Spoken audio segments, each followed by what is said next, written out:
Canada's housing dream didn't cool off. In pockets of the country, it snapped. Think of this as the hangover phase of the pandemic boom, when the payments show up and the hype disappears. Across the 10 cities in this countdown, prices are roughly 17% off the boom top on average, and a couple markets are already past 20%. If you're not Canadian, treat this like a live case study of what rate shock does to real streets, not just charts. That would be brutal on its own. Add mortgage renewals. Bank of Canada staff estimate about 60% of borrowers renewing in 2025 and 2026 are expected to see payments rise, with 2025 renewals averaging about 10% higher than December 2024. Add pre-construction deposits, where your money can get stuck when a project goes sideways, like the Stateview deposit claims Tarion has been accepting. Tonight you're counting down 10 Canadian cities in total freefall. Stay to the end, because number 1 is what it looks like when the spillover trade turns into a trap. Number 10, St. Catharines. Niagara always sells a vibe. Lately, the vibe is a hangover. St. Catharines is about 14.7% below its peak. And this is the kind of drop that changes the way buyers walk into a showing. Late 2025 data from the local board had a benchmark price around $575,200, with 2,412 active listings and about 6.7 months of inventory. Benchmark is the board's typical home number, and months of inventory is the simplest pressure gauge you can use.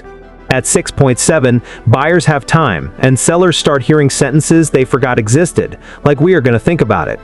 Open houses go quiet. Price reductions stop being dramatic and start being weekly. Put the percent into real money and it stings. A mid-teen slide on a place that topped out in the high 600s is roughly $100,000 of value that just evaporated. Then you add carrying costs and repairs, and suddenly the seller is paying to wait. Now leave Niagara and head toward a city that used to feel like the sensible option. Number 9, London. London is a university and hospital city that used to feel steady. Now it looks like a slow leak that keeps getting worse. It's roughly 15.1% off its peak. The giveaway is how quickly the mood turns cautious once buyers realize they have time. Late 2025 board numbers had 398 sales, an average sale price around $614,014, and about 5.4 months of inventory. At 5.4 months, confidence gets quiet. Buyers stop bidding against each other and start negotiating against your nerves. The sales to new listings ratio jumped to 71.6 in December after 49.5 in November. That's a fancy way of saying demand shows up in bursts, not in a steady stream. You feel that in the listings that come back with a lower number, like the seller is trying to apologize. If you bought near the top, a 15% drop is not an abstract trend. On a peak around the low 700s, that's over $100,000 in equity that's no longer there. That's the down payment you cannot recycle into the next move. It's the renovation you pause. It's the life plan getting edited. And when that edit hits, the heavyweight market always catches a stray. Number 8, Toronto. Toronto is the giant that makes the rest of Ontario twitch. When it gets hit, the shockwave travels. Toronto is roughly 15.1% below its peak. Even here, you can feel the air leaving the room when showings stop turning into offers. In late 2025, TRREB, the region's main board, put the average selling price around $106,735. Its home price index benchmark was down 6.3% year over year. The Greater Toronto Area also had 3,697 sales against 5,299 new listings. When listings outpace sales, you feel it in the silence after a showing. A 15% slide on a peak around the low 1 millions can wipe roughly $180,000 off the paper value of a typical place. Then the condo layer piles on. Monthly fees creep up. Special assessments can land when buildings need big repairs. Condos start feeling like a subscription you cannot cancel, except the price goes up and the service gets worse. And pre-construction gets extra spicy because deposits are real cash, not imaginary equity. That's why deposit protection updates like Tarion accepting Stateview claims sit in a buyer's mind like a splinter. It's also why assignment sales get awkward in a soft market, because you are trying to sell a contract, not a finished home, while everyone is suddenly allergic to risk. The weird part is, Toronto can still feel unaffordable while your equity quietly shrinks. From here, the spillover towns stop acting like safety valves and start acting like the front line. Number 7. Guelph. Guelph has a cozy reputation. The market does not care. Guelph is roughly 15.2% off its peak. And once that sinks in, the rest of the stats start sounding less like trivia and more like pressure. A December 2025 city report had an average sale price around $720,136 and a median near $685,000. Sales were 71, new listings were 100, and average days on market sat around 32. Listings were up year over year, while sales were down hard, which is the cleanest recipe for a softer market. 32 days means you are not selling on adrenaline anymore. You are selling on compromise. And the condo side can look even uglier when supply builds. In the market conditions data, apartment units were sitting around 9.8 months of inventory in late 2025, which is the point where every seller becomes a negotiator whether they like it or not.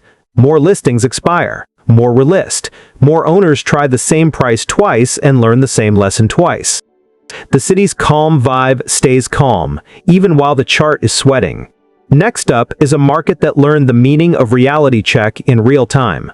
Number 6. Brantford. Brantford is sliding like it hit black ice, down about 17.6% from its peak.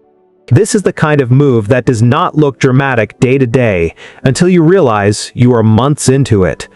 Late 2025 numbers had the benchmark near 627,800 and months of inventory around 4.6.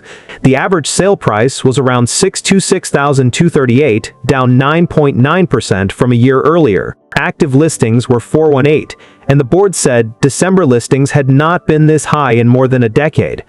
Here's what that looks like on your street. Your neighbor lists at last spring's number, gets no action, then starts cutting in 10,000 chunks like it is a ritual. Sellers compete with each other instead of competing for buyers.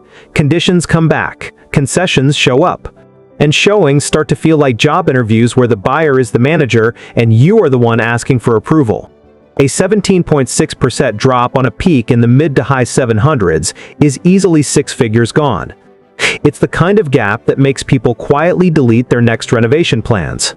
The market hands out reality checks like free samples, and nobody asks for seconds. Now jump west, because British Columbia has its own version of the same pain. Number 5. Abbotsford Mission. Abbotsford Mission is the Fraser Valley getting punched.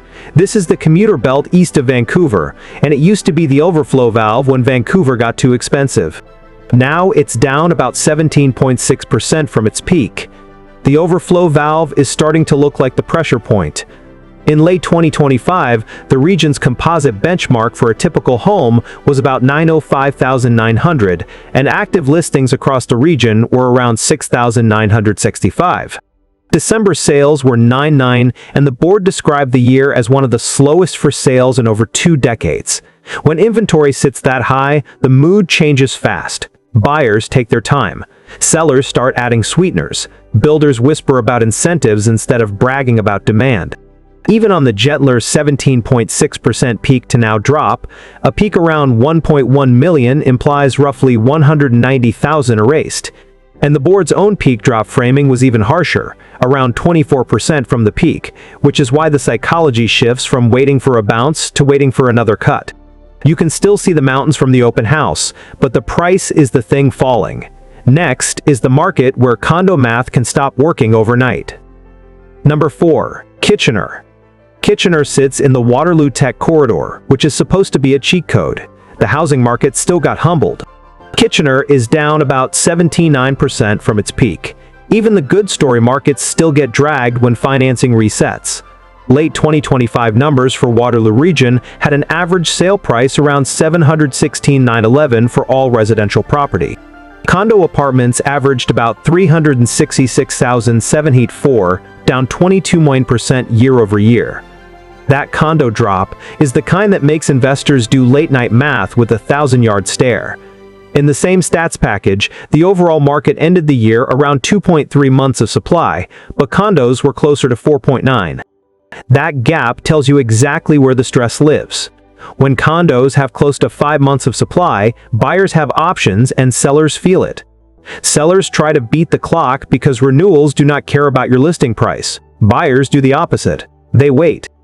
And when they show up with conditions, patience, and a budget that assumes you will blink first.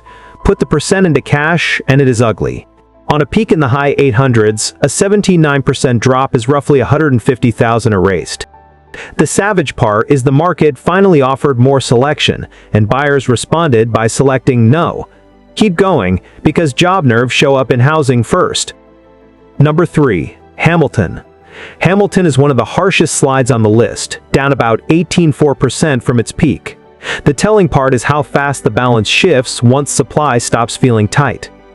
Late 2025 stats had an average price around $663,558, with a median near $630,000. Sales were 285, new listings were 368, active inventory sat around 1,611, and months of supply was about 5.65.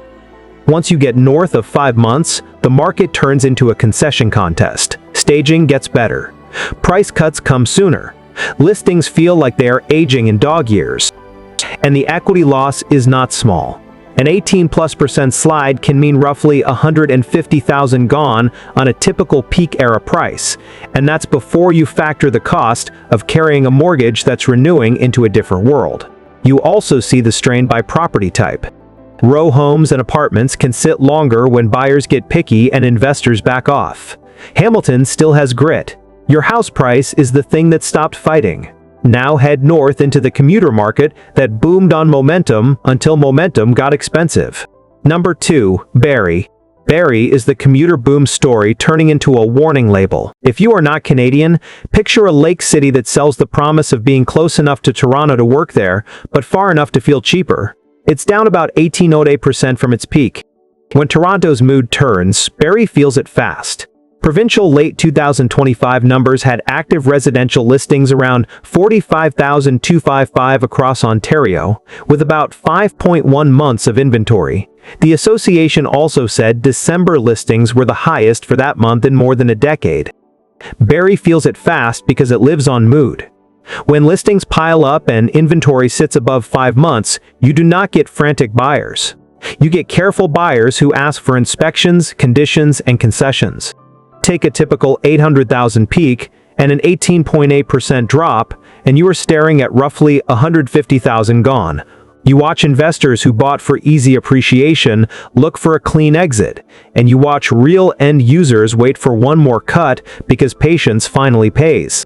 The cruel punchline is the commute did not get shorter and the price did not stay higher, so you can end up with the worst of both worlds. And then you hit the edge market that fell the farthest, the fastest. Number 1. Oshawa. Oshawa is the hardest fall on the countdown, down about 21.2% from its peak. Edge markets do not get a gentle landing when the mood flips. Oshawa sits east of Toronto, and in late 2025, the Greater Toronto Area had 3,697 sales against 5,299 new listings, which is exactly the kind of imbalance that teaches buyers to wait. Now translate 21.2% into real life. On a 900,000 peak, that's about 190,000 erased. On a 1 million peak, it's over 200,000. If you bought at the top with a tight budget, renewal season can turn a paper hit into real pain because the payment can rise while the value falls. And anything that smells like extra risk gets punished. That's why pre-construction anxiety bites harder here, because the buyer has to trust the builder, the timeline, and the market all at once. In a weak mood, that's a lot to ask. It's also why Canada's finance horror stories stay in the background noise. Bridging finance ended up in receivership and enforcement sanctions in Ontario, and Alberta regulators sanctioned Blackbox and Invader for running a Ponzi scheme. When those headlines are in your head, you do not rush, you negotiate harder, and you wait longer. Oshawa is still sliding, and the bottom still feels uncertain. If you live somewhere that ran hottest during the boom, you do not need a national crash for this to mess with your life. You just need your local market to lose the bidding war culture. Watch the boring signals that change behavior fast, inventory, days on market, and how often listings come back with a lower price. That's where the next chapter starts. And if you are about to renew, do not rely on vibes. The Bank of Canada has already warned a lot of renewals in 2025 and 2026 come with higher payments. Pick one number to watch this week, active listings in your area, and see which way it's moving. Drop your city in the comments and tell me if buyers are still showing up. If you want more countdowns like this, hit subscribe.